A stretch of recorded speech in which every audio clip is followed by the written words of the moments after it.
Hey y'all, hey, welcome to another episode of Everyday People, Everyday Shit. I am Phoebe Pruitt, also known as Queen Pruitt, and I am here representing, I should have been looking at the camera while I was saying that, but I was not. I just thought about it. But welcome everybody that is here. Cinder, is really good to see you. And Clarence Brown, I don't know that name, but welcome in. Aunt Pruitt, how you be, bruh? How you be? Unbelievable as always, dear. Thank you for opening up the show and taking a little bit of the lifting off of me. Always always appreciate it. As you mentioned, the live chat here, as we're streaming live on YouTube, Cinder Fractal and Clarence Brown in the house. Thank y'all for being here. Everybody that's watching live, I don't know how many is in your lives. I can't see that screen. Go ahead and hit like, please, and thank you, so we can get all that extra little algorithmic magic and stuff going on. So thank y'all so much. Cinder Fractal giving you some feedback. Strong queen voice per usual with the smile. Thank you. I appreciate that. I felt like it was some octaves higher than it should have been. You know, you got to have that strong presenting voice. Say it with your chest. You know, I had just finished inhaling, so it's all there's right. that. No one's gonna judge you for that, I promise. Anyway, so on this show, as she may have may not mention, I don't recall hearing, but we just get here on these mics and talk about whatever the hell's going on in our brains, in our lives day to day, because this is just a bit of everyday people, if you will. Catch us on whatever podcast application you use, and like, share, subscribe, and all of that good stuff. So that out of the way, what has been going on with you, dear? Because I'll go ahead and tell you right now, I didn't do any prep this week. You know, I normally do some type of prep for the show and stick stuff in that little Slack channel of ours, but I didn't do any this week. And every time I thought about doing it, I said, no, I'm not. I'm just going to see what's going to happen here, because I told you my thought process behind it.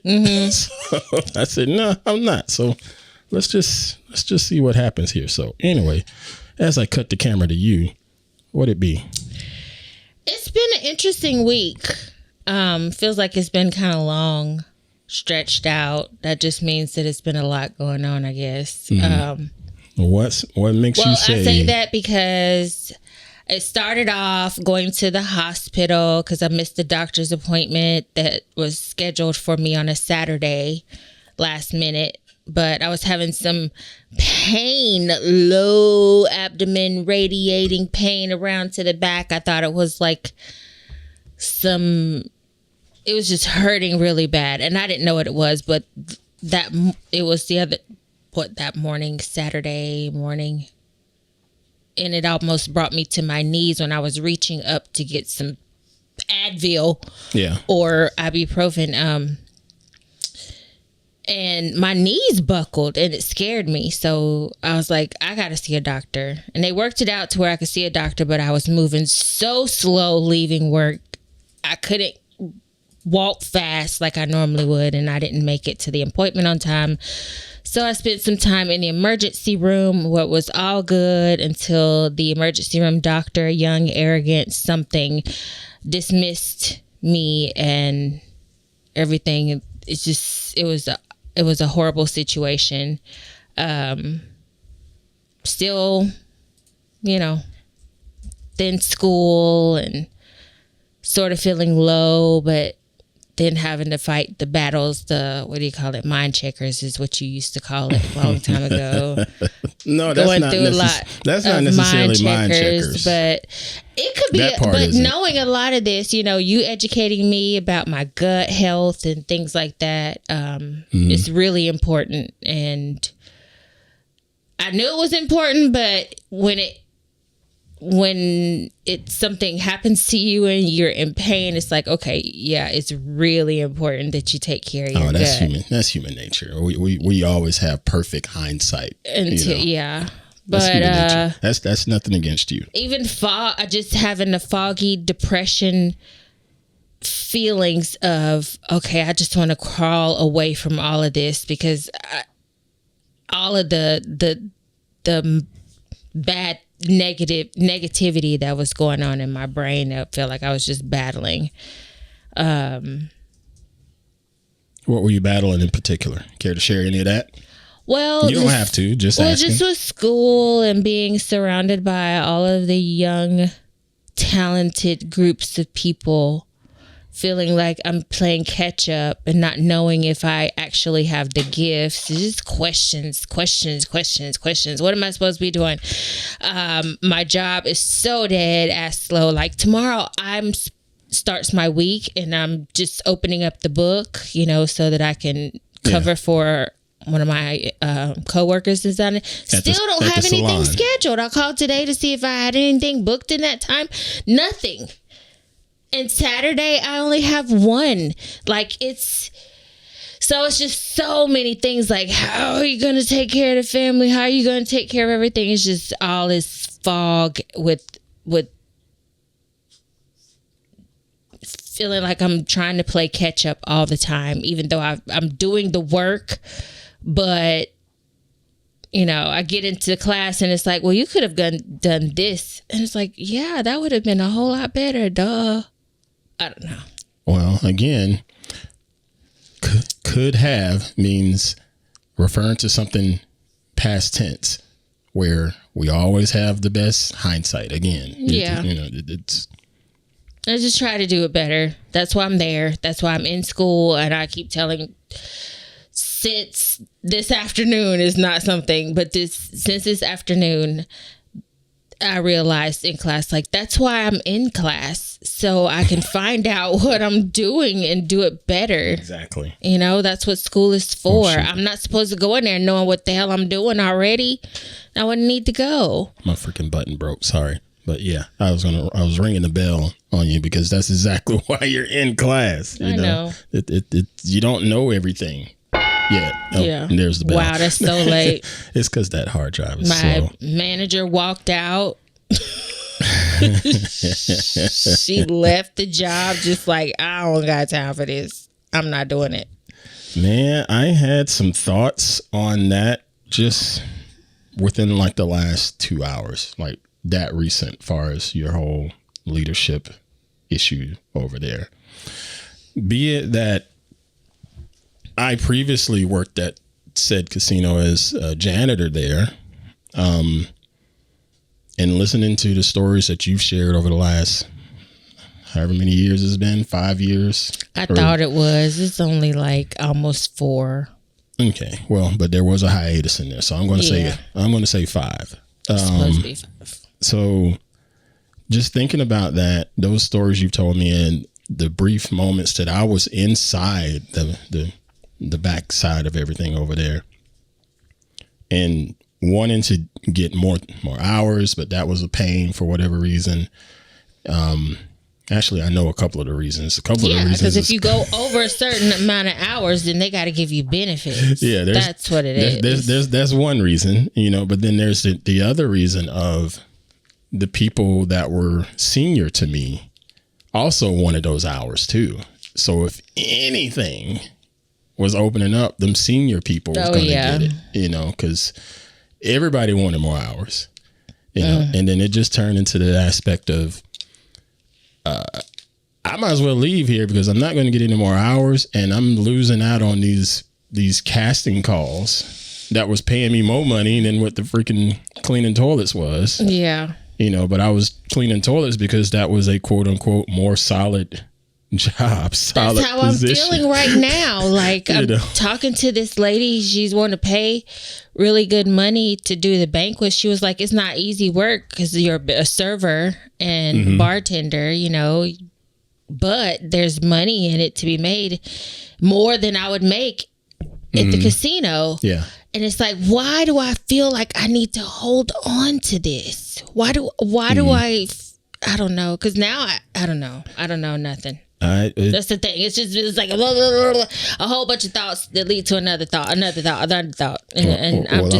to interrupt your ADD because I want to continue on with what I was originally going to talk about was this leadership concern. Mm-hmm. Like I said, about 2 hours or so ago, it crossed my mind, the fact that your management left.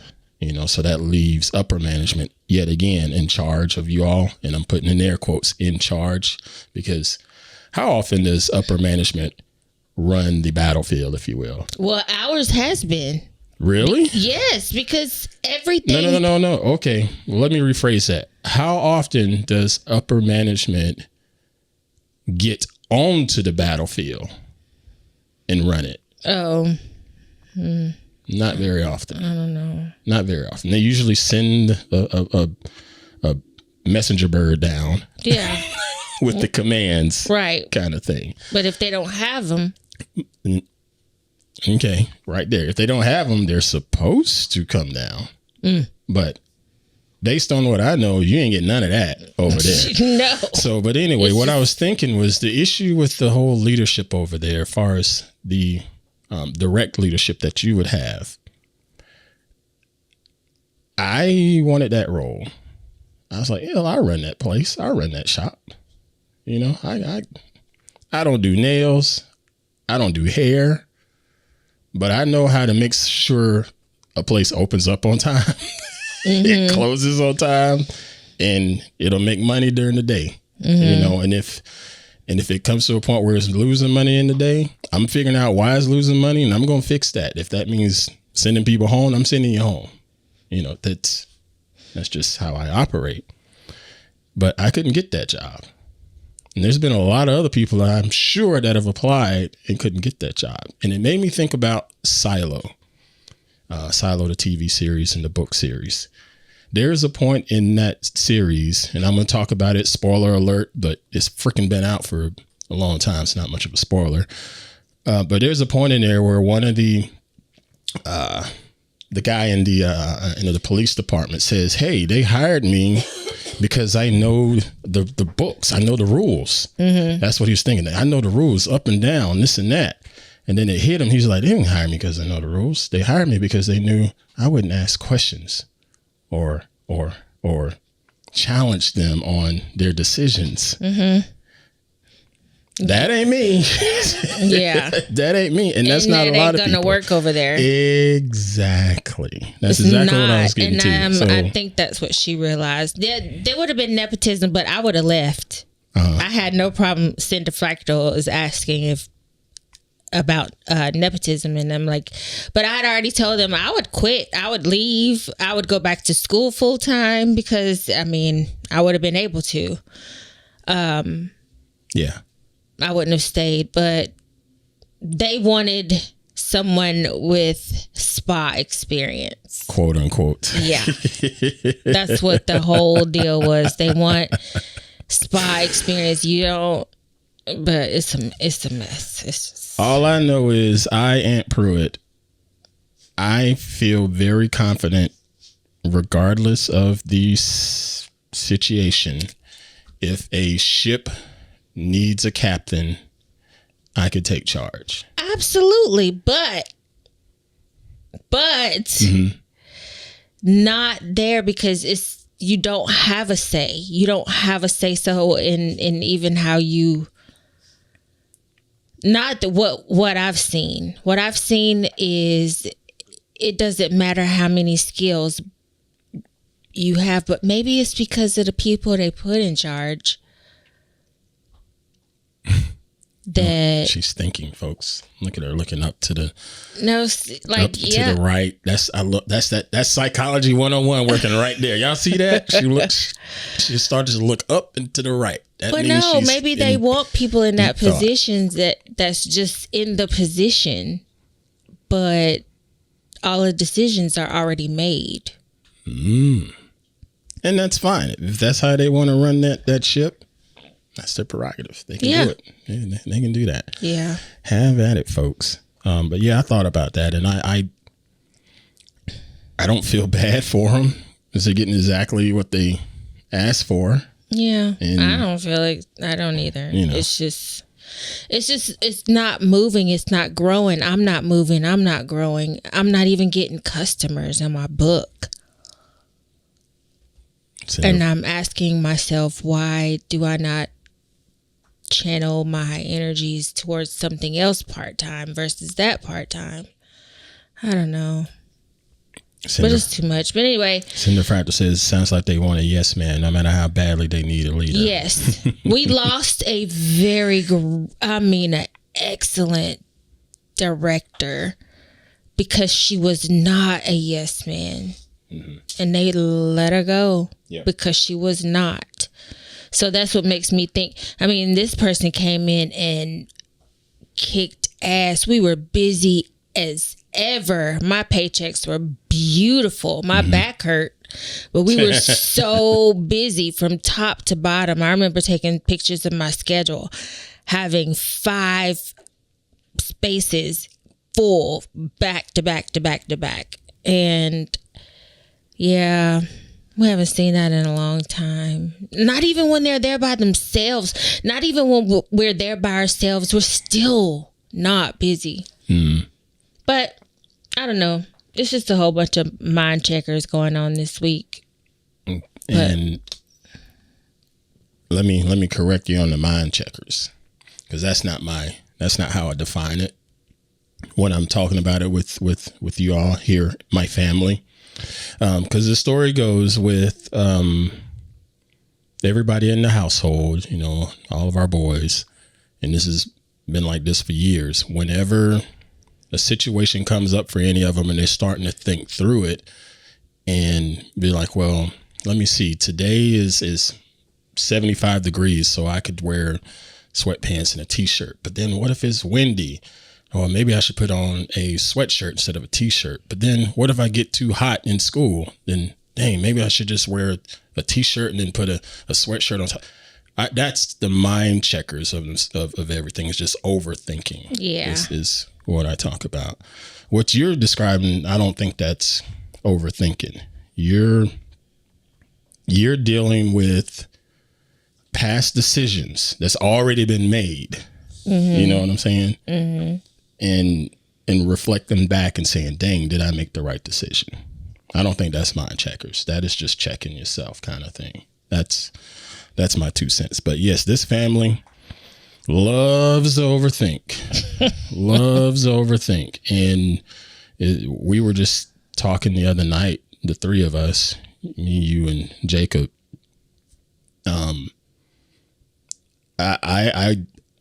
I will say in the simplest form, when it comes to stuff, just figure it out. And I know that could come off as dismissive, you know, because I know most people, if we go to a counselor's office right now, the 3 of us, and a counselor asks us about something and they say, well, Aunt, what did you say? I said, figure it out. That counselor will throw me out. You know? I know that. I know that sounds dismissive, but I'm not trying to be dismissive.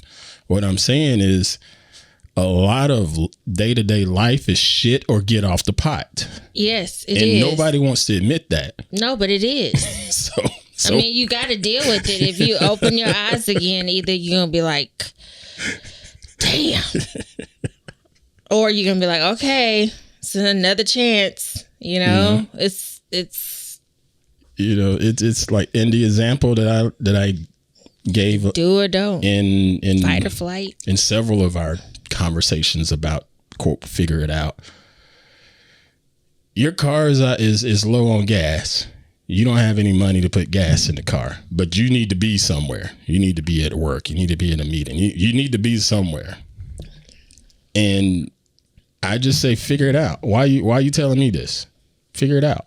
You know, so you can either ask me for a ride, ask someone else for a ride, call about wherever it is you're supposed to go, see if they have an option, or reschedule, or whatever it is. That's like 4 different things that I just rattled off where you can figure it out. Yeah. And our boys in particular, they will just sit and overthink over and over and over and over all of those options before just pick one. Just do it. Just pick one. And if that one don't work, you go to the next option. You know, that's all. Yeah. That's the whole premise of figure it out. What about you? Before we get in about me, I want to pause for a brief commercial break. Thank y'all for being here. This is Everyday People Doing Everyday Shit. I am Aunt Pruitt. She's Phoebe Pruitt. So y'all stay right there. We'll be right back briefly after this break. And we are back. Everyday people doing everyday shit. I'm Aunt Pruitt. Just talking about our regular day-to-day stuff. Before the break, she asked what's been going on with me.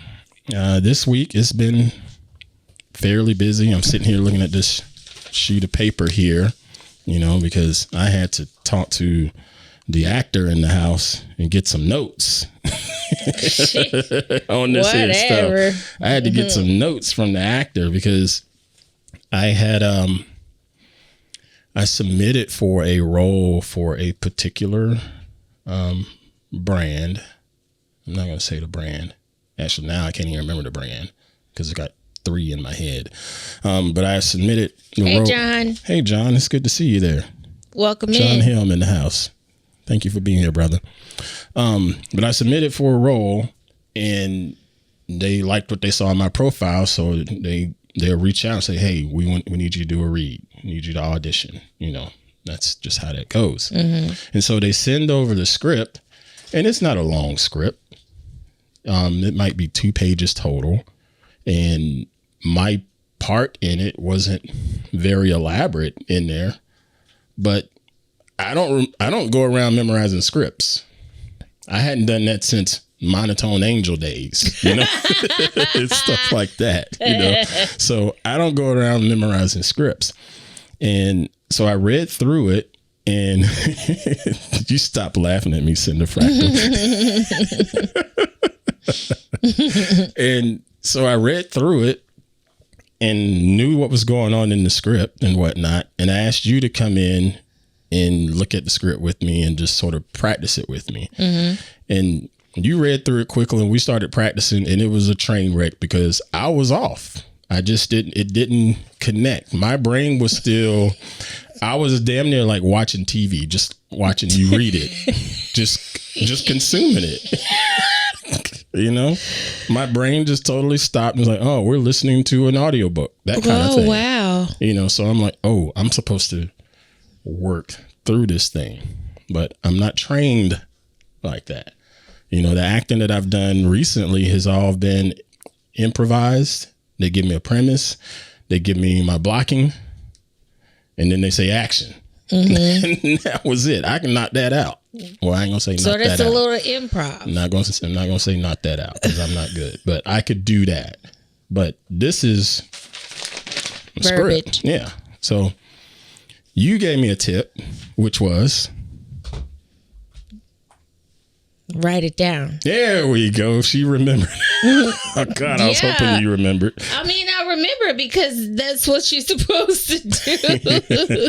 It's not something that I made up. Write it down first. That's the first thing you do is write it down. Mm-hmm. And I appreciate that because I agree with that premise 100%. I've used that practice throughout my professional career for various things. The most I did it was at one of my old jobs back in the days in Carolina, looking at the databases and having to remember table names. If we open up this app, what table is being affected? That table called employee master. Okay, what is in the employee master? It's first name, last name, social security number, address, phone. And I had to write all of that stuff down. I even started drawing it up, but doing that is stuck. I still remember a lot of that stuff to this day, unfortunately, sadly. Mm-hmm. And then when my squad came on and, our cousin, when she joined, no IT experience, but she's smart. Mm-hmm. And I told her the same thing. Write it down. You'll get it. Mm-hmm. And she wrote it down and she was good. And you saw what happened in her career there. She kept elevating, but yeah, write it down. So I did spend time writing it down right here. Good for you. And clap, even got all my little notes on here. You saying clap, clap, clap. You mean applause? So I did write it down and I did read through it again and made my own little notations on it. I got my own little, I guess you could say just little notations on what I need to say, yada, yada, yada. And I got the thing recorded and uploaded. I haven't heard back on it, but it was just a learning experience. Yes, and that's what I have to keep telling myself too. It's all learning experience. And I'm so hard on myself. Like, I'm supposed to get an Oscar or some shit. Like, that's so crazy. Like, you don't know nothing. What are you expecting right now? Right. You are here to learn so that you can grow, and all of this technical stuff, costume designing and stage designing, scenic, all of this stuff it's a lot in theater and acting on TV. And I didn't realize all the different camera movements. I saw you watching a tutorial or something other. Yes, because I'm pretty sure it's going to be on a final somewhere on that stuff, and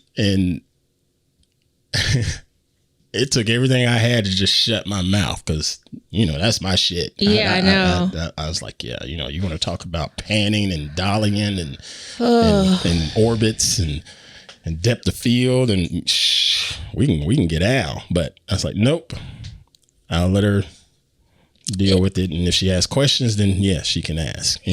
Lighting, all that stuff. Yes, all of it. That's my jam. My little commercials have been. The lighting in my commercials have been great. Today, I got an excellent review for my Skippy commercial from the entire class, from my professor. So you were right. You were like, "You think that's good?" It was good. Yeah. And I'm learning and growing and learning and growing and learning and growing. And that's what it's all about. And in the process of doing this learning and growing, hopefully we can get paid, some dollars here and there. And that's all I can do is just keep going.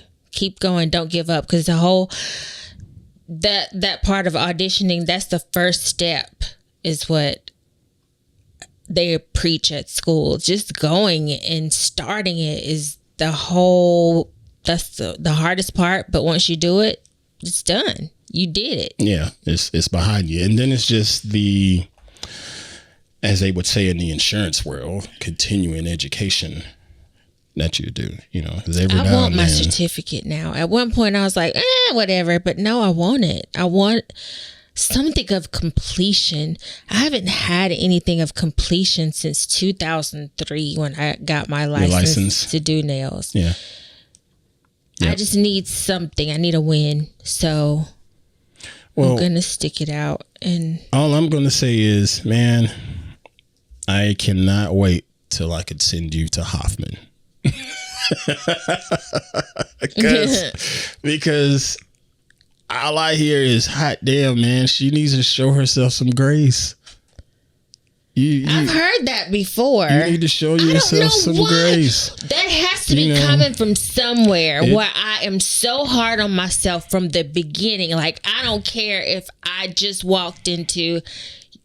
Dude, you need to go out there and skate. I don't know how to skate. And I'm anything. You need to love you some you and show yourself some grace. Because I'm trying. I'm starting with not wearing makeup. Have you noticed? I haven't been wearing any makeup because I'm trying to fall in love with my natural face. My natural features. Well, my it's natural not like you wear a lot of makeup, so no. I would only cover up stuff that I didn't like, but I'm trying to just love what it is because it's what it is. It's what it is. But man, I tell you what, life is. We just got to keep going. Yeah, so we got to keep going. Hey, look at Pam Anderson. Cinda Frater says you look great, and then she says, "Hey, look at Pam Anderson." Yeah, that's pretty funny. Yeah, Cinda Fractal. Yeah, and how different she looks now. She totally does, but still balling out on the acting scene. Yeah, she's doing skilled. Her thing. She's skilled. She's skilled. She doesn't have to. And I want to know where these people get. I gotta start John doing. Says, oof. I don't want to do that. I don't want to see it. And I don't want to do that. She is. I don't want to do that. Gosh. I tell you this. These last couple of days, all I thought about was like, dude, I cannot wait until I can start sending folks to Hoffman, because it's. You go back. Have you been going back to your experiences there, like refreshing yourself, and like, have you been feeling to where you're like, let me refer back to my Hoffman days and heal this problem right now before it goes anywhere else? Like, well, when I do go back to it, it's most of the time it's when I'm trying to be a little more empathetic about a scenario. Mm-hmm. Most of the time it's like that. Well, maybe it's sort of 50-50 trying to deal with empathy in a different scenario. Or I see something stupid in public, like the other day when I was playing cards, some dude was just, I didn't like how he's talking to the dealer. And I'm like, did you really have to say any of that? You know, just little moments like that where it's like something needs to be said. If this culture is going to change, something needs to be said. So that's when I refer back to Hoffman and stuff like that, because they also mention, yes, you need to look in and know that it's okay to be who you are and love who you are and be confident about who you are. Mm-hmm. You know, and show yourself some grace. But then also, if you want change, be the change. Mm-hmm. You know, if you want light, be the light. Mm-hmm. And I don't like how people talk to other people, you know, whether it's my business or not. But in that scenario, that dealer was just doing their job. Mm-hmm. For no money, I might add. And they didn't have to be talked to like that, or you know, called out their names or what have you. Like that doctor that just disregarded me while I was looking at my labs. I'd been in the emergency room that time for this pain that I was having radiating that made my knees buckle. Yep. I'm in the emergency room. They give me an IV of anti-inflammatory that the nurse said would probably be the best thing that you need, and also turned around and gave me narcotics and Zofran, and then did a CT. And in the meantime, I'm looking on my phone for the results. Yep. Because I'm getting the results coming back, and I get a lot of normal, all the greens. And then there's 3 things on there that were abnormal that I didn't know what it meant. Mm-hmm. And then I have this little young, full of himself emergency room doctor, cocky, I don't give a crap about you. I need you out of the seat so I can put somebody else in it, because the shift changed. I didn't start off with this little dude because he was a little man. He had little man syndrome. Mm-hmm. I didn't start off with him, or I wouldn't have even stayed. Mm-hmm. If he is the one that came into the room to pull me back and get all the information, that doctor, I wouldn't have stayed, because I know now. I know better. I know better, and I'm glad that I know better. But I'm looking at these labs, and he comes in and he's like, all your labs are normal. Mm. Even though there's 2 things marked off that says, like, something, I'm not seeing that all my labs are normal. There's no emergency. No, all my labs are normal. He walks away. Why are you walking away? You just walked over here to tell me all my labs are normal. You should be confident in that. He walks away, comes back, and he was like, well, there's no emergency here. I was like, well, how am I supposed to believe anything that you're telling me? Because you just said that all my labs are normal when they are not normal. All of them are not normal. Well, there is no emergency here. I have ruled out an emergency. He said, I've been doing this for 10 years and I know what I'm doing, and walked the F away. Walked away. Totally. I mean, he didn't care about me. I even said that to him. I was like, how am I supposed to believe anything you're saying when you're lying to me about something that is minor? You're telling me that everything is normal, but yet you're going to write me a prescription for a narcotic and something else. Well, if everything's normal, why are you giving me medication? Why are you giving me a prescription? Mm-hmm. Because the nurse,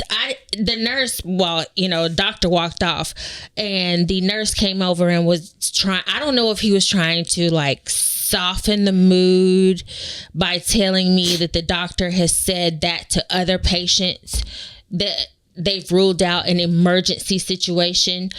I was like, well, that's, if he would just have come to me and said, you have several things that are that are abnormal, but they are not emergent.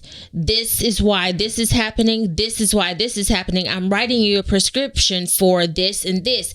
I would have understood it more. Don't come around the effing corner saying all your labs are normal. There's no emergency here. I'm discharging you with the prescription. Don't do that. Don't insult my intelligence when I'm telling you that I'm reading it right here. You've been doing this for 10 years. Do you think I'm a child? But he literally walked away. I ended up speaking with a nurse manager, and by this time I'm extremely upset, crying because there ain't nothing I could do. This man had all the power, and he had all the power just to tell me exactly what was on the paper. That's all he had to do. It wouldn't have taken any time for him to tell me what diagnosis I have that was not normal. But he came around there and said all my labs were normal. Just think about these people that don't have access to the computer and online lab work and don't know anything about this. They don't know. Oh, everything's normal. Go pick up these drugs. So I'm gonna interrupt because I'm laughing at Cinder Fractal and she says dip sheet. that's pretty good. And then also, even if the labs are wrong, I still have pain, says John. And everybody in the chat is rooting for you. But I'm going to push back right here on Cinder Fractal's comment. Quote, he was overwhelmed. So, all right. I'm going to stop you right there. He was overwhelmed. That is the profession. Yeah, it's the emergency room. That is in the emergency room. That is a doctor in the emergency room. That is a nurse in the emergency room. That is a janitor in the emergency room that has to clean up after people are vomiting and shitting and pissing all over the place. Mm-hmm. I've been there before. Yep. I worked in an emergency room for I don't even know how many years. Which is why I feel like I could speak on it. Exactly. I know what you. So I know better. I know what you lived through. But and when you have somebody that insults your intelligence because they don't know what you know, they just assume that you're. Yeah, I don't buy the overwhelmed comment from people in a field that's like that. Yeah. I do know that people can get overwhelmed. I'm not dismissing that, but when you spend at least 6 years of university to be a said doctor, you know what the hell you're getting into. In emergency services. You know what the hell you're getting into. Yeah. You know, it's just like these professional athletes that want to talk about being called out by the press. You knew what the hell you was getting into. You're going to make millions of dollars. They're going to put a camera in your face and they're going to watch you and scrutinize you. That's you're surprised that's going to happen? Yeah, dude. No, not going to feel sorry for that. He knew what it was. He didn't even look at me to talk to me. He looked down the hall. I'm sitting in the seat. This is a whole different type of emergency situations or room, the way it looked, environment that I've ever been in. It really looked like Grey's Anatomy because people are getting treated in the hall in chairs, not it behind a curtain or anything. But even when I brought it to his attention, why are you lying to me? It's not, everything is not normal. Then the nurse tries to say, well, he tells everybody that when it's not an emergency. Yeah. And then I'm like, okay, then why did he prescribe me a narcotic? Yeah. And something else. If there's nothing wrong, something for constipation, find out now.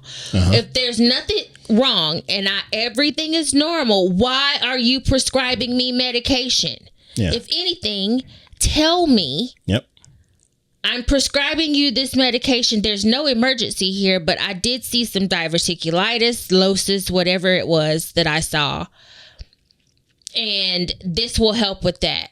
And I'm also giving you some pain medicine because you've been in a lot of pain and it's not, anything. But for people who are addicted or could easily become addicted, you're not telling me why you're giving me this medicine because you just told me everything is normal. Here it is. I'm going to go and take this. I'm going to feel okay. But where's the problem? Did you tell me that I need to eat some vegetables? Did you tell me anything? Did you? Well, I guess that's supposed to go under follow up with your primary care doctor because I sent all of this information. Yeah. Because I spoke to the nurse manager and she said she was going to report it. I don't know if she did, whatever, it was so many things that was all the way wrong after giving me narcotics that let me drive home. Who gives a crap about her? Go. You can go. You just go ahead and go. Clarence Brown says terrible bedside manner. Cinder Factory says she's glad you spoke up. And John says it doesn't make it right that he does that to everyone. Right, exactly. She comes in and said that line of he tells everybody that. That don't make it right. No, it doesn't. He does say that to people when it's non-emergent. So that does not make it right. Yeah, I. And not just think about people who don't say anything about. And I agree with you 100%. Had I been there, this wouldn't have happened because I'm a man in the room. It wouldn't have. And I told him that too. I agree with you 100% on that. I do too because I've experienced it. Yeah. And I will continue to experience it. I told him, I said, if a man was here with me right now, if my husband was with me right now, you would not be talking to me this way. You would not disregard me this way. And I've been doing it for 10 years. Yeah. There's no emergency here. And I'd been whooping ass for 40 something years. So, but no, I wasn't there for those that may ask. I wasn't there because I was doing 2 shoots this day and I was in the middle of one of those shoots. Yeah. And I didn't know I was going to go. And the whole ER thing, we really didn't think much of it being, an emergency, like she's losing a liver or something like that. Yeah, I knew it wasn't that, but I just knew that they were going to do the tests. Yeah, I knew that they were going to do blood work. I knew something was going on.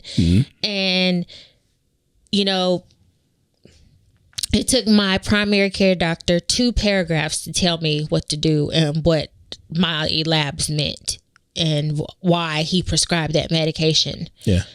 Everything wasn't normal. There were some things that were wrong. That's why he prescribed the medication.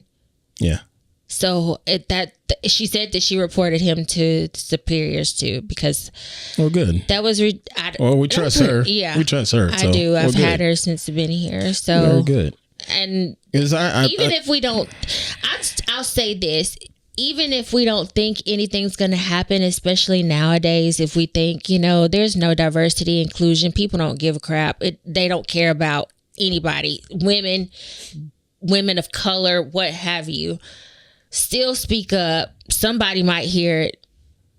It might fall on the right ears at some point or another. I don't know. Just keep speaking up. If I hadn't spoke up, I wouldn't have been able to sleep. If you're uncomfortable, speak up with it. Yeah. And I know I'll get pushed back for saying that because there is also the culture of people coming in there seeking drugs. I know that because you've seen it. I've seen it. We know that. We all know that. But at the same time, if something's wrong, you say something is wrong. And if something's not right, you say something's not right. I'm going to prescribe you this narcotic because of A, B, C, and D. Yeah. I know that this diagnosis follows pain. You will have pain with this. So that's what this for. This is for. And this is what this is for. You need to clean out your colon. That might be why you're having this radiating pain because you got some issues. So that's what this medication is for. Not tell me normal, but here's some scripts. I've said a gazillion times, man. I haven't said it here publicly, but I've said to my family a gazillion times, I hardly ever go to the doctor, and you all know for a fact I don't. Yeah, I know. I go to the doctor. I try to go every year to get a checkup to make sure, everything's functioning, greased up and the filters are changed and good to go. I do that. And grateful and blessed that my health is pretty daggum good. It's always staggering when they see my numbers, because I'm like, well, I try to take care of myself because I don't want to see none of y'all, because in my head, based on what has happened in the last decade or so, and I'm sure it's been going on a lot longer, but just based on the last decade or so, what I've seen with my own eyes, the hospitals or medical side of things has really, really, really turned into the business of pharmacy. And I'm not talking CVS. Oh, yeah. It's the business of pharmacy. Mm-hmm. And the more freaking Oxy we can sell, the more money these shareholders are going to make. And that must be CEO. What it is. So I want no part of that. Right. And also, I don't need to go to the doctor if I feel like my body is fighting a virus. I don't need to go see a doctor personally. I'm speaking for me, not speaking for any of y'all listening or watching. I don't feel like I need to go to the doctor, give him $50 for a copay, have me sit in there for 35 minutes around other sick people, then pull me into said visiting room or whatever and look at me for less than 10 minutes, sometimes less than 5 minutes, to say, oh, you got a virus. There's nothing you can do but just wait it out and just stay hydrated. Yeah. Oh, so I just gave you $50 to tell me something I already knew. Nah, bro, I'm not doing that. So I would not have gone. And I don't push my family to go to the doctor unless it's a broken bone, torn ligament, an organ, something. If you coughing and you got some type of virus most of the time, and there's nothing these doctors can do about it. Not a damn thing. That's science. Yes. That's science. If it's bacterial, yes, you go see the doctor. Yes. There is a difference. And she even told me, my doctor even said, we worry about white blood cells if they're high. Yeah. Not low. Right. That would have been great. Yeah. White blood cells are high. They're trying to fight something. Yeah, but mine were low. Phagocytosis. Yes, I know a little shit here, y'all. That was a CBC with diff, I think. I don't know. But yeah, I won't do it anymore. And I would not have gone if I didn't feel like my knees buckling, because I have all this nerve issues going on my left side, and it's all on my left side. Yeah. Everything's happening on my left side. I had a little bit of red nodes come in on my fingers, so I was a little scared. Like, oh, I need to go get an MRI, CT. Something's going on. Yeah, that's why I went. And that's fine. That's fair. But I know better than to go in the emergency room. I know better. I worked in that emergency room for 5-10 years. So I was at that hospital. Hooked on those, and we know why. Narcotics, and it's because they're fairly easy to get. I didn't. Yeah. And it is what it is. Especially when the nurse told me he was giving me something by IV that was an anti-inflammatory. Yeah. He said it was a souped up ibuprofen, and it was probably better for me and was going to make me feel better more than the narcotic. So why not give me something that's more like that? Give me a souped up ibuprofen instead of a freaking oxycodone. People do that, and that's how it starts. Yeah. That's exactly how it starts for people getting addicted. Yeah. And like I was telling you and your mom's, like, I don't need that in my life, because I don't know what it is about narcotics. Oh, I know what it is. But they have the reverse effect on me. Most people take these strong medications and they sleep or whatever. When I don't, you weren't at the hospital, but when I had my bilateral mastectomy and I was at the other end of the hospital where I worked in the other unit, I couldn't sleep. I'm walking around there pulling my pole with dilaudid pump, a dilaudid pump. And everybody's like, why are you not somewhere asleep? I'm like, I can't sleep. Gosh. I want to talk. I want to walk. I want to go. Yeah. I mean, it has a reverse effect. Don't just prescribe those types of things like that and not talk to the person about it. They just, that's where it starts. Backache, toothache, whatever it is, ache. And you start off with the strong and not explain. Well, I don't know. I mean, I'm of the mindset I'll try ibuprofen for a little while, and if I don't feel any relief, I'll try the acetaminophen for a little while, and if I don't see any relief, then I'll start looking at some type of treatment, because I'm taking ibuprofen for headaches, muscle aches, joint aches, things like that. So far I've gone a week and haven't needed a doctor for that, no copay for that, and when it goes beyond that week, that's when I'm like, okay, I probably need some type of treatment. And the treatment is usually something rehabilitation type stuff. I get exercise physiology. Okay. So again, that's another week. I don't need a doctor. So I'll work on the treatment and stuff. And then if this goes longer than that and I'm still not seeing any progress, okay, now let's go take a look. Let's bring in the professional, if you will. Yeah. Hell, I walked around on a broken hip. Well, not broken, but a screwed up hip for I don't know how long. Yeah. I have a really high pain tolerance. They saw me on a Friday. They was cutting me on a Monday because they're like, we need to get this done now. Yeah. That kind of thing.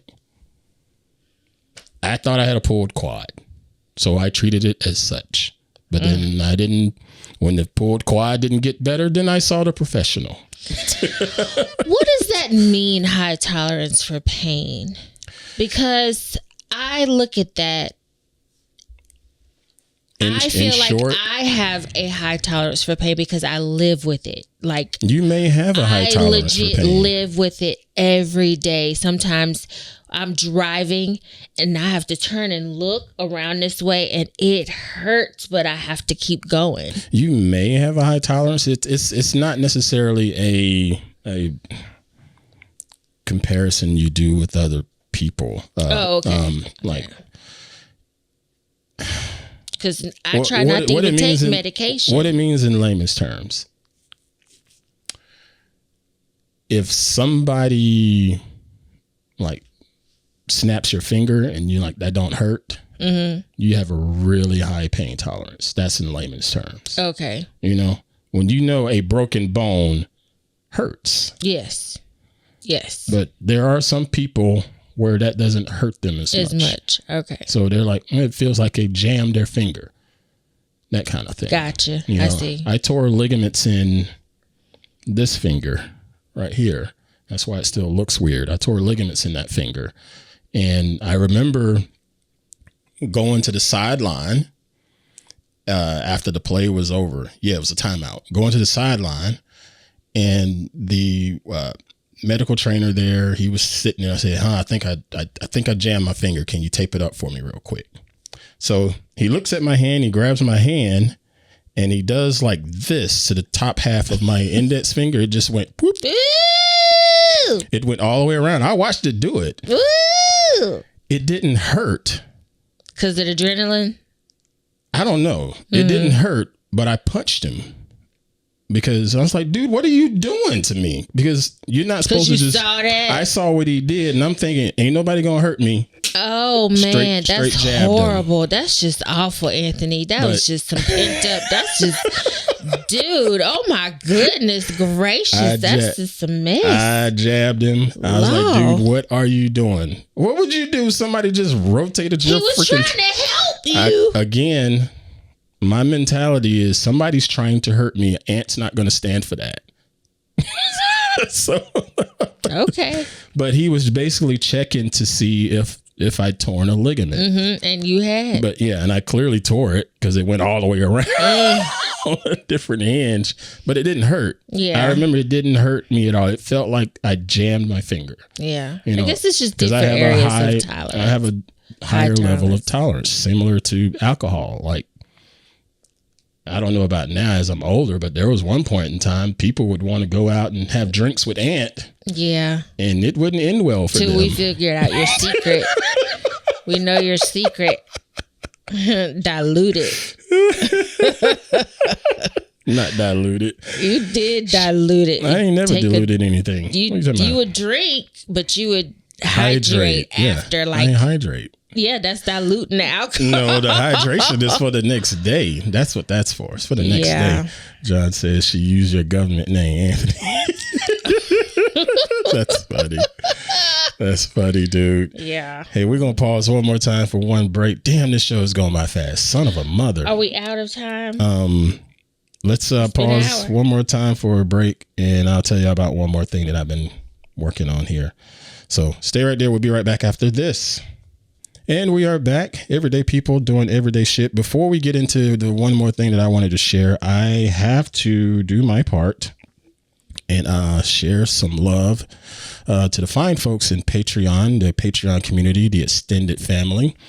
The extended family continues to grow. We did lose a couple people, but we gained a bunch of free members, and we gained at least 2 more, I believe, paid members here. To join the Patreon, you go to patreon.com/Aunt Pruitt.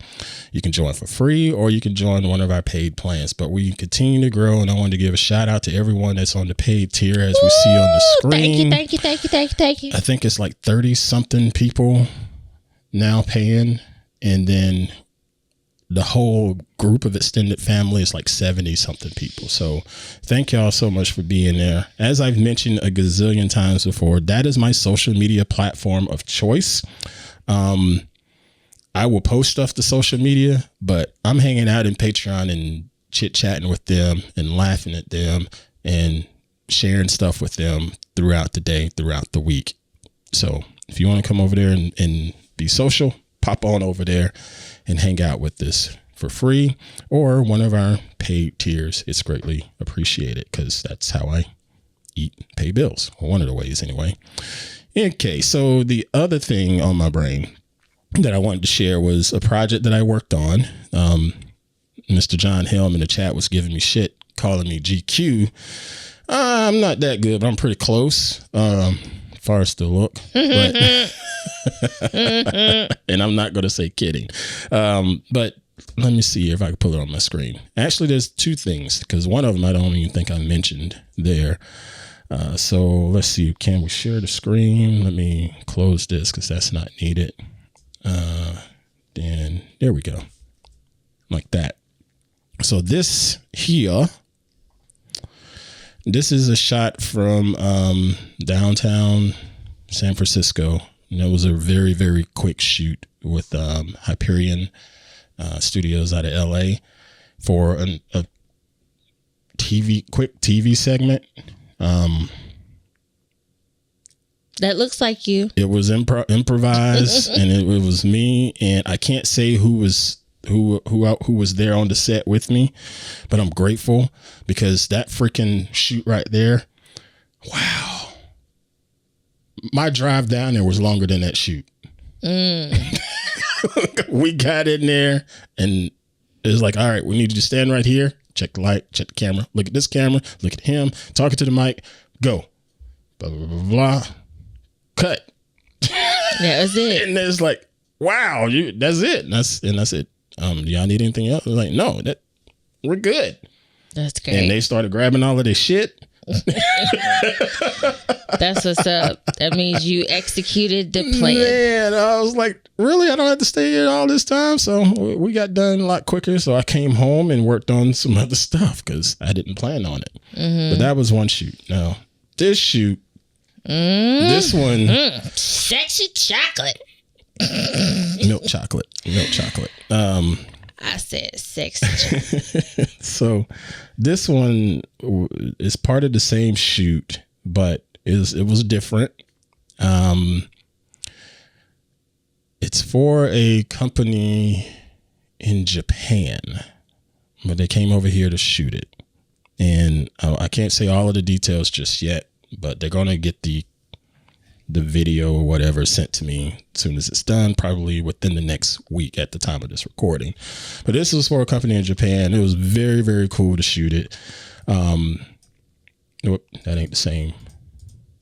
That's all my other stuff that I was doing. But this is also part of it here.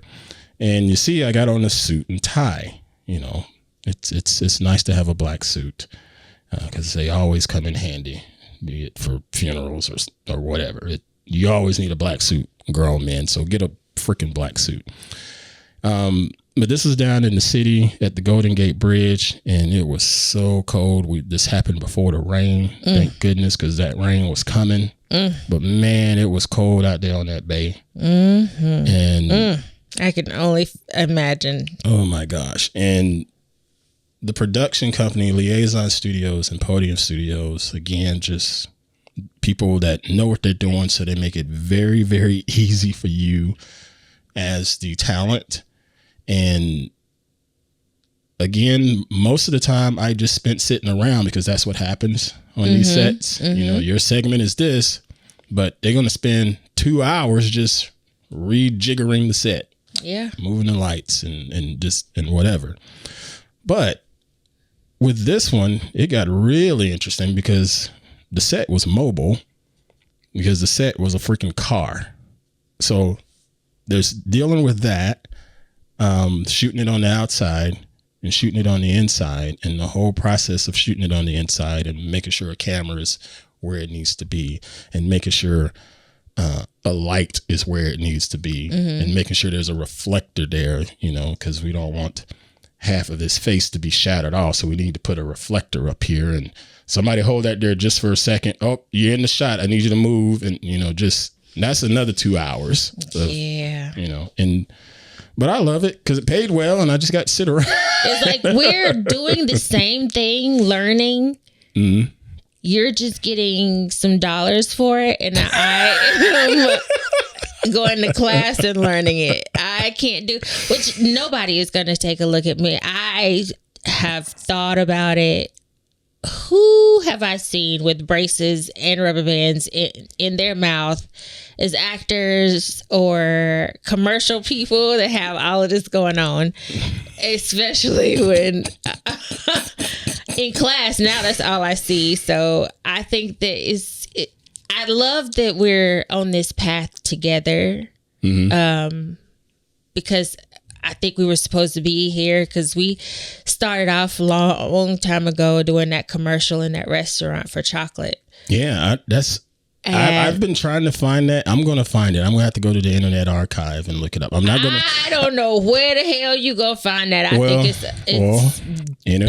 buried. Well, Internet Archive has everything. You just got to know how to search, but it's got everything. Everything. We did a commercial years ago, so it's I won't tell anybody the name. I'm going to look for it myself, but yeah, we did that commercial a gazillion years ago. Sorry to cut you off, but because I know people's going to ask, well, who was it for? I don't want to say who it was for just yet. I'm going to look for it. I know exactly who it was for. I'll look for it, and if I could find it, I will put it in Patreon. I wonder if it's still around. I don't know.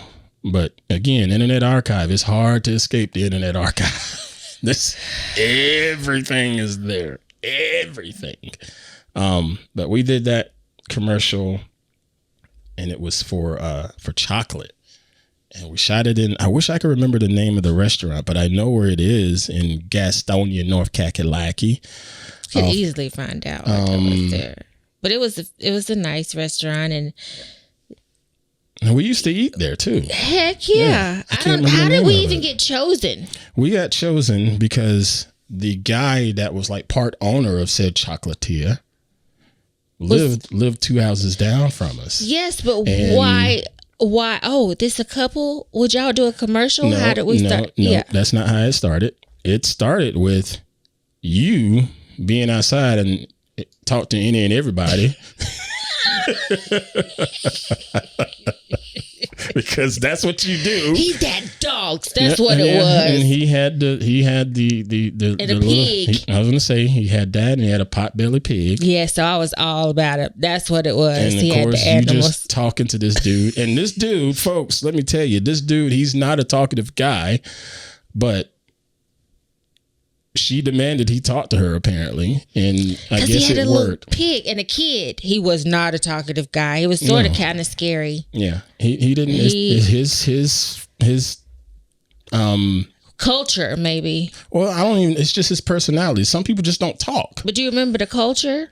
Yeah, I know. Okay, but that I think it was more of his personality, not necessarily the culture. But he had too many cute animals, and I think he had a kid. Or he had a son. Okay, he had a son that was part time. I remember. I remember all these weird details. Too much coffee. Too much coffee. But now when you start talking about it, it starts to come back. But I do remember the little pig, and I was like, I want one. Yeah. And the little dogs were like pot-belly pig. He had a Jack Russell Terrier. Yes, just like the one on Frasier. Now, granted, I don't know what the hell we ate for breakfast today. We had a Chihuahua that day. I do remember that. We had Jacks at that time. Yes, but anyway, it started with that interaction. And then, of course, you would see him again later on throughout the week, throughout the day, yada, yada, yada. And then I guess he was like, well, damn, we got this project going on. And this chick, she definitely just feels like talking. Let me see if she would be interested in this project. And so he approached you about it. And then he asked you to ask me. Mm-hmm.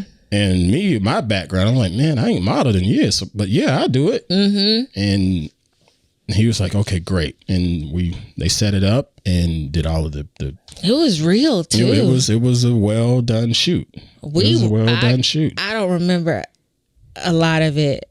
It was crazy. It was easy for us. If you find it's funny. Yeah, we were just sitting there acting like we were eating or getting ready to eat. It was a nice environment. But that just set up like, did you think we would be right here, right now, on the same path, like trying to go into the same industry because we were both built for this type of industry? Because, I will say with all honesty, I never assumed I would be back in the modeling or acting space. Right. I never considered it. But that's that first picture that I saw of you, honey. Did it. My modeling picture? Yeah. Yeah, because I remember. We didn't see each other. We just sent pictures. I remember before you got that shot, at that job that I was working with and was becoming friends with my coworkers and your friend in particular, and becoming friends with her and a couple other people and getting to know everybody. And I remember telling them, yeah, I've modeled before. And, the look on their face like, come on, dude, you're homeless. How the hell were you a model? That kind of thing. So nobody believed me. And then I eventually got the picture and got it scanned or whatever. And I was like, okay, this is one.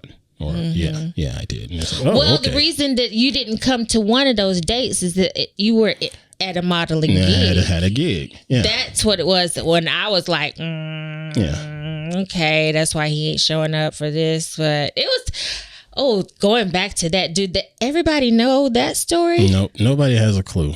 Wow. We tease it every now and then. We have a story of how we met and how it all started. We tease it every now and then. I don't know. I might have to figure out a way. I might have to figure out a way to do like a bonus episode. I don't know. Yeah, that would be a bonus episode. Just for Patreon. We'll have to figure out how we can be right next to each other, like on the Newlywed Couple kind of thing. I used to love that show, though. Oh, gosh. And we just talk about all of them. It seems like centuries ago. Yeah, I laugh about a lot of that stuff back then. And again, my memory, I can't tell you what we ate for breakfast this morning, but I still remember all of these details of. Hold up cards, Phoebe. I will hold up. That would be so much fun, Cinder. That would be so awesome. That would be so much fun. Like the newlywed game. Yes. You know that's my favorite color. What are you thinking about? It would be a train wreck because I just walked through a scenario of you meeting one of the neighbors that allowed us to be actors in their commercial. You didn't remember one detail until I brought everything up. I think I wore orange. It would be a train wreck.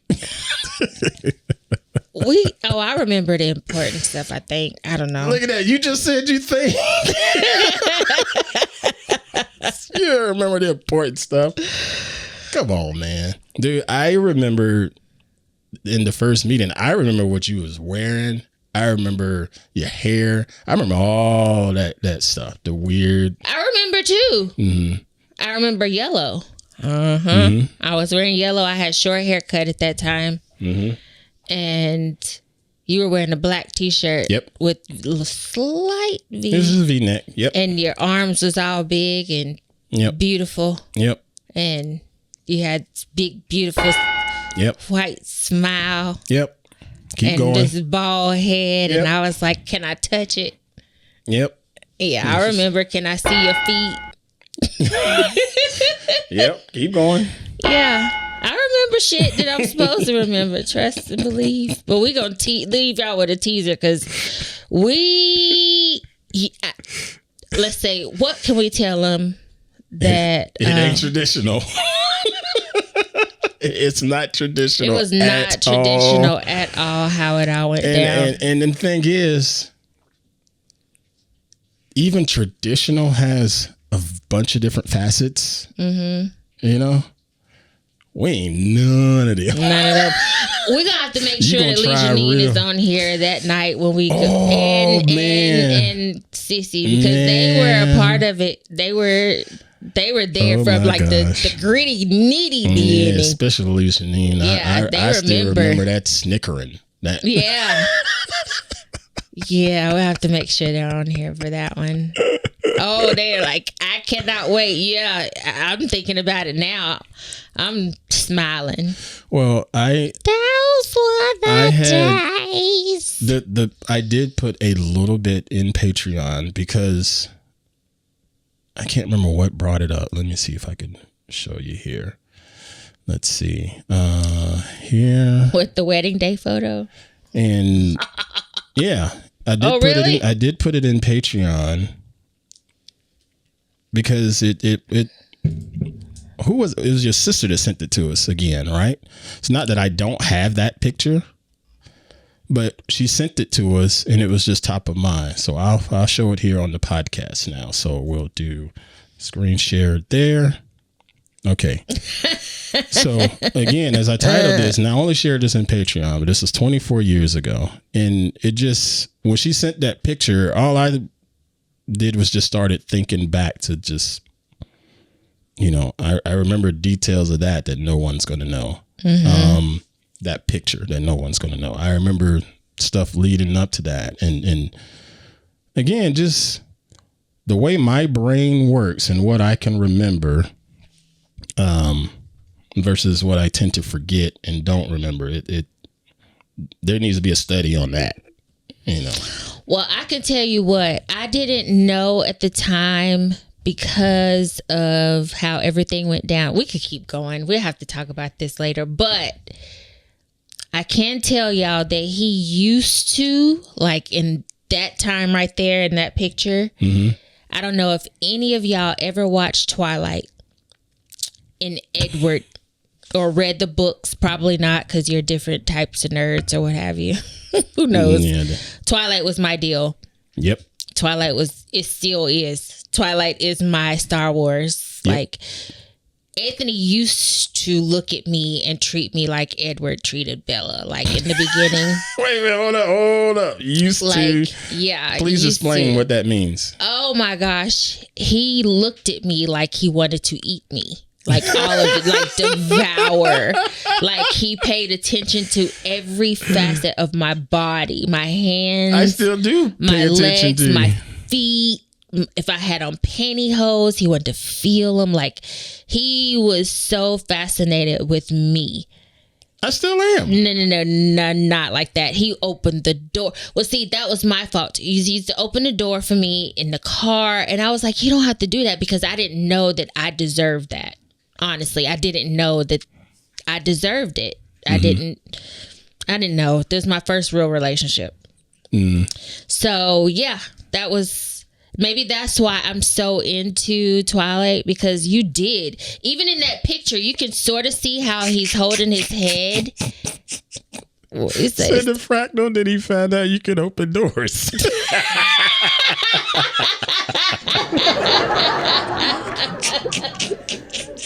Yes, that's exactly. Yep. You can go on around there and get that your wait own a minute. self. You know how to open doors? Cool. Yeah, you got it. I'm good. I'll let you do that.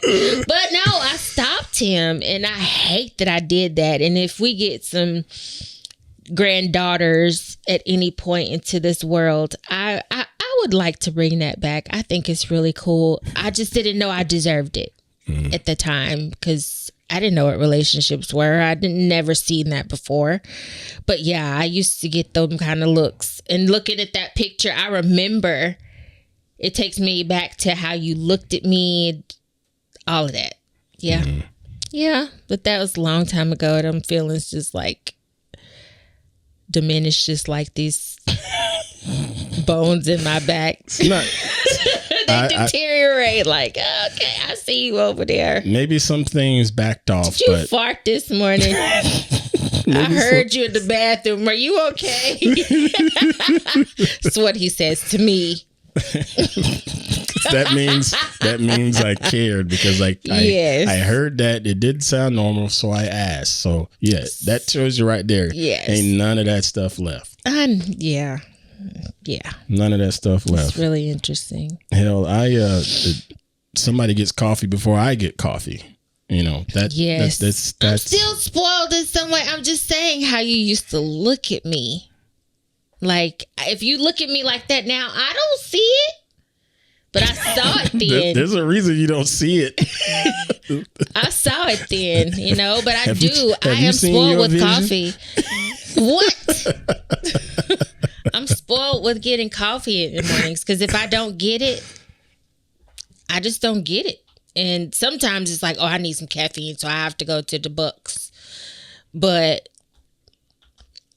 yeah, I'm a little bit spoiled, I guess. A little bit. You killing me, dude. You would think I would be a whole lot more spoiled being surrounded by tons of men. And I don't have any daughters. There's no splitting here, being the queen. Queen. You would think I would be more spoiled by all of y'all. Boy, if it's more spoiled, good God, I don't know if we could handle that. That's because you're spoiled now, and everybody knows it. Everybody knows it. All right, I'm cutting you off now. Yeah, we're gonna end this here show. 'Cause I'm hungry. Yeah, I am too. We're gonna end this here show. We done gone long again. Sorry, y'all. That's some Blackanese that I'm speaking. We done gone.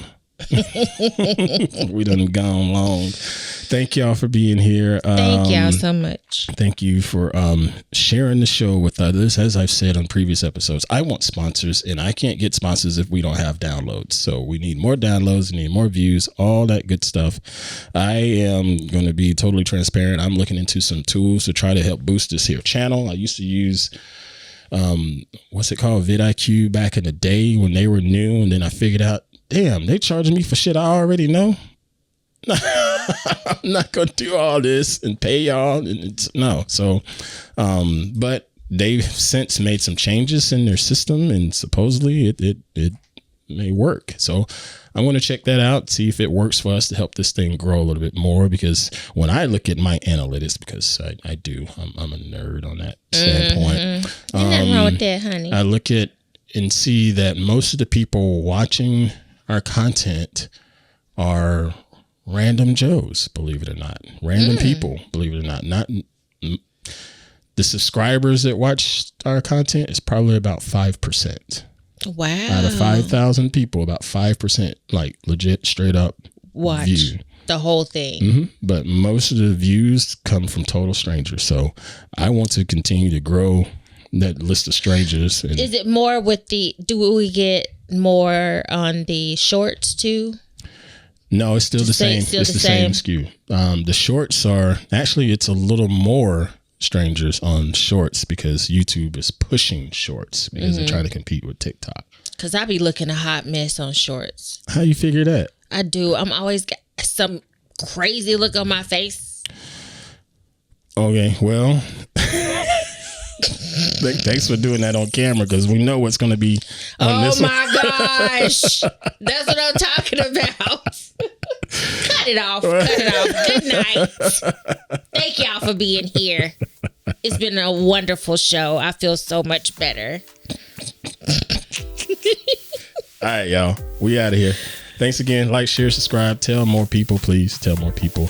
And we'll see y'all next time we get on these mics. Peace.